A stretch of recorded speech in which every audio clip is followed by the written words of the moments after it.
কোনো মহিলা লজ্জা পেয়ে মাথায় ঘোমটা নিলেন, দেখা গেল গোটা শরীরটাই উলঙ্গ।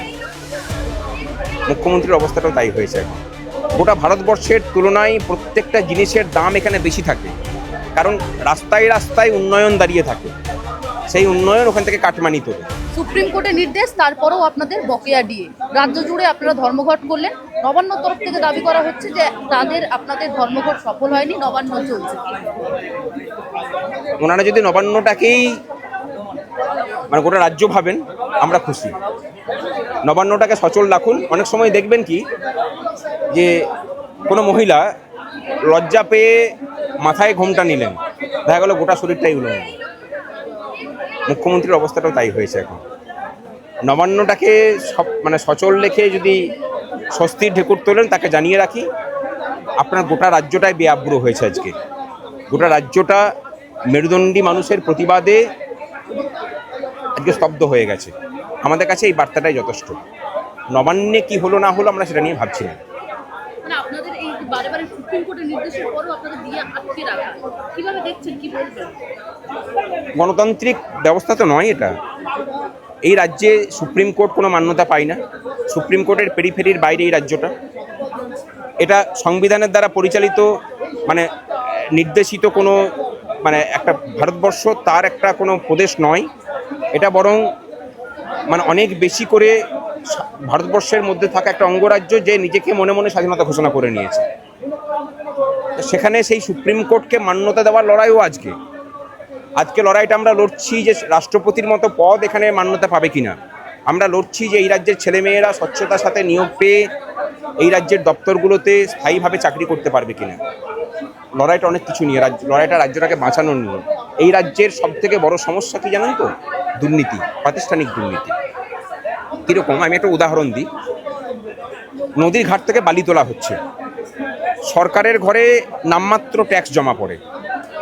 সেই বালিটা নদীর পাশে থাকা মানুষকে, একজন গরিব মানুষ যে প্রধানমন্ত্রী আবাস যোজনায় সামান্য কিছু টাকা পেয়েছেন বাড়িটা করার জন্য, তার কেনার কথা ছিল 1000 টাকাতে, তাকে 3000 টাকা দিয়ে কিনতে হচ্ছে এক ট্রাক্টর বালি। বাকি 2000 টাকা খেলো কে? কালীঘাট। আপনার আমার টাকা এইভাবে কাটমানি হয়ে বেরিয়ে যাচ্ছে।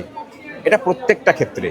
গোটা ভারতবর্ষের তুলনায় প্রত্যেকটা জিনিসের দাম এখানে বেশি থাকে, কারণ রাস্তায় রাস্তায় উন্নয়ন দাঁড়িয়ে থাকে। সেই উন্নয়ন ওখান থেকে কাটমানি তোলে। অন্য রাজ্য থেকে কোনো মাল আসবে, সেখানে কাটমানি দিতে দিতে, বা মাঠ খেতে চাষিরা আলু বিক্রি করছেন 200 টাকা বস্তা, বাধ্য হচ্ছেন। সেই আলু কাটমানি দিতে দিতে যখন আপনার কাছে এসে পৌঁছাচ্ছে 15 টাকা হচ্ছে। মানুষ শোষিত হচ্ছে। এই দুর্নীতির বিরুদ্ধেই আমাদের এই লড়াইটা আমরা চাই যে এই প্রাতিষ্ঠানিক দুর্নীতিকতার অবসান হবে। আপনারা যখন আজকে খাদ্য ভবনের বাইরে বিক্ষোভ দেখাচ্ছেন, ঠিক সেই সময় একজন আপনাদেরকে বারে বারে বাধা দেওয়ার চেষ্টা করে এবং তার পরিবর্তে আপনারা স্লোগানিং করেন। হ্যাঁ, চলবে। প্রতি লড়াই তো চলবে, এটাই তো নিয়ম। যুদ্ধক্ষেত্রে তো এটাই তো সিস্টেম। আমরা ছেড়ে দিচ্ছি না কোনো কিছু নিয়ে। লড়াইটা একদম চোখে চোখ রেখে কর্মচারীরা নিজেদের কাঁধে কাঁধ ধরে লড়াই করছেন। সরকারি কর্মচারীদের একাংশ তারা দাবি করছে আপনাদের ধর্মঘট তারা মানছেন না, কি বলবেন? ওই একাংশটা কারা?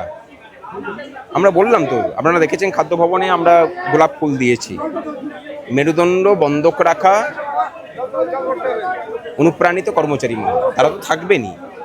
আপনি কি ভাবছেন যে সুভাষ বোস যখন দেশ স্বাধীন করার জন্য লড়ছেন, সুভাষ বোসের পিছনে ছুরি মারার জন্য লোক ছিলেন না? ছিলেন তো, এখনো থাকবে। ন্যায় এবং অন্যায় দুটো পক্ষ। ন্যায়ের পক্ষে আমরা আছি, অন্যায়ের পক্ষে তারা আছে, বলুন না। এবং এই কর্মচারীরা এই রাজ্য যে MA ফাইল করেছে, এই রাজ্য যে ডিএটাকে দয়ার দানে পরিণত করেছেন, এরা সেই পক্ষের মানুষজন। এরা অনেক বেশি করে বিশ্বাস করেন যে ডিএটা যতটা না অধিকার, তার থেকে বেশি করে অধিকার হচ্ছে দপ্তরে দপ্তরে সাধারণ মানুষ যখন কাজের জন্য আসবে, তাদের পকেট কেটে পয়সাটা নিয়ে তুমি ডিএর ক্ষতিটাকে পুষিয়ে নাও। এরা হচ্ছে সেই গোত্রের মানুষ। আমরা রাজ্যের মানুষকে বলবো যে দপ্তরে দপ্তরে আপনার পকেট কেটে যে কাজটা আপনার অধিকার, বিনা পয়সায় পরিষেবা পাওয়াটা আপনার অধিকার, সেখানে যারা কাটমানির বিনিময়ে যারা এই কাজগুলো করছেন, আজকের লড়াইটা তাদের বিরুদ্ধেও ছিল। আপনারা তাদের বিরুদ্ধেও লড়াইয়ে নামুন। বিরোধী দলনেতা, রাজ্যের বিরোধী দলনেতা শুভেন্দু অধিকারী আপনাদের যে ধর্মঘট তাতে সমর্থন করেছিলেন এবং লিগাল সেল যদি কোনো রকম সাহায্য লাগে তিনি সেই সাহায্যের জন্য বলেছেন। আমরা ধন্যবাদ জানাচ্ছি বিরোধী দলনেতা হিসেবে যথাযোগ্য ভূমিকা পালন করেছেন বলে। আজকের ধর্মঘটে মানে বামফ্রন্টের চেয়ারম্যান তিনিও সমর্থন জানিয়েছেন, বিকাশবাবুও সারাদিন ধরে মানে লিগ্যাল সাপোর্ট দেওয়ার কথা বলেছেন। আমরা প্রত্যেককে ধন্যবাদ জানাচ্ছি। আর বিরোধী দলনেতা হিসাবে ওনার যা ভূমিকা রাজ্যের কর্মচারী মহল মনে হয় মনে রাখবে আর কি। মানে এটা নিয়ে কোনো প্রশ্ন চিহ্ন হতে পারে না, কোনো প্রশংসা ওনার জন্য যথেষ্ট নয়। অমিত শাহজি ঠিক কিছুদিন আগে যখন এসেছিলেন প্রচারে, তখন তিনি একটা বলেছিলেন যে বিজেপি যদি ক্ষমতায় আসে 45 দিনের মধ্যে আপনাদের বকেয়া দিয়ে এবং সপ্তম যে কমিশন রয়েছে সেই কমিশন আওতায় আনবেন। সেই বিষয়টাকে কিভাবে দেখছেন? আমাদের ভালো লাগছে যে দাবিগুলোকে আমরা বিগত 3 বছর ধরে চিৎকার করে করে গলা ফাটিয়ে বলেছি, সেই দাবিগুলো এখনো বড় রাজনৈতিক ইস্যু। বিজেপির অন্যতম গুরুত্বপূর্ণ নেতৃত্ব এবং স্বরাষ্ট্রমন্ত্রী স্বয়ং এসে পরে বলছেন যে অস্থায়ী কর্মচারীদের স্থায়ীকরণ করব, আমরা শূন্য পদে নিয়োগ দেব এবং কর্মচারীদের ডিএর কথা উনি বলেননি, উনি বলেছেন সপ্তম পে কমিশন। আমার মনে হচ্ছে ওনাকে ব্রিফিংয়ে একটু ভুল হয়েছে। আমরা যদি সরাসরি ওনাকে ব্রিফ করতে পেতাম, আমরা সপ্তম পে কমিশন আর বকেয়া ডিএর মধ্যে তফাৎটা আমরা বুঝিয়ে দিতে পারতাম। উনি দেখছেন যে কেন্দ্রে সপ্তম পে কমিশন চলছে, অথচ এখানে ষষ্ঠ পে কমিশন চলছে, তাহলে নিশ্চয়ই একটা পে কমিশন কম পাচ্ছে। বিষয়টা তা নয়, বিষয়টা হচ্ছে ষষ্ঠ আর সপ্তম পে কমিশনের মধ্যে চরিত্রগত বৈশিষ্ট্য একই, তফাৎ নেই কিছু একটা।